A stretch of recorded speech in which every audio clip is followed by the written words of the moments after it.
Scaredy Cat, the 75th Doctor Who main range Big Finish release, first released in 4 parts in October of 2005 and written by Will Schindler.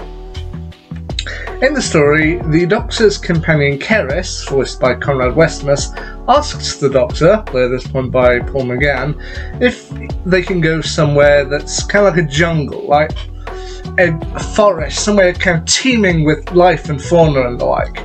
So the Doctor, Paul McGann, Charlie Pollard, voiced by India Fisher, and Keris head to the planet of Endara. Now, the interesting thing about Endara is it's the sister planet to another planet called Kaludar, and apparently millennia ago, the people of Kaludar made a vow that they would never again set foot on Endara after a previous experience years ago. Made to just let Endara be Endara and kind of allow it to be a place for all the kind of fauna and livestock that was there. However, when the Doctor and co arrived, they find that that vow has seemingly been broken by a group of scientists led by a man named Arkan, voiced by Arthur Bostrom. He is there with a group of scientists to do kind of experiments on seemingly Neanderthal type creatures that have evolved on Endara, and they ultimately want to do experiments on them to kind of find out how they work and everything. Amongst the team are Arkan, as I mentioned, voiced by Arthur Bostrom, Naya, voiced by Rosalind Blessed, who's actually the daughter of Brian Blessed, who played King Yrcanos in The Trial of the Time Lord. Interesting bit of trivia for you.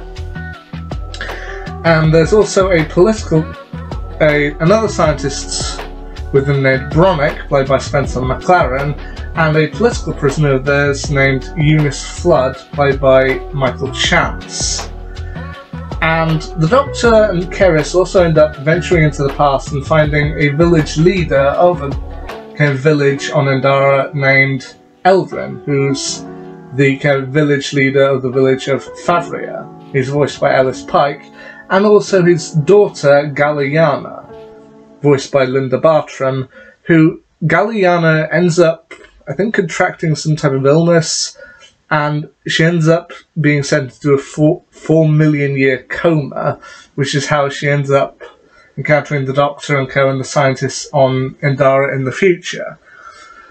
But throughout all of this, I think either one of the scientists or the political prisoner ends up essentially going mad and plans to essentially use the scientific experiments for their own gain to cause pain.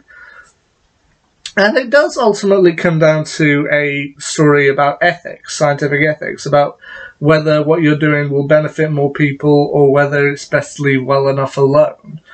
Ultimately, I think this is a story you have to decide for yourself if it's any good on. I kind of listened to it. I had large gaps in between it, so maybe I didn't get the full experience of it. But, I don't know. Let me know what you think of Scaredy Cat down below. The reason why it's called that, by the way, is that Galliana ends up reciting a nursery rhyme like Scaredy Cat, which does become a little bit eerie after a while. But anyway, let me know your thoughts on what you think about Scaredy Cat down below in the comments. I'd love to know your opinion. Anyway, until next time, see ya.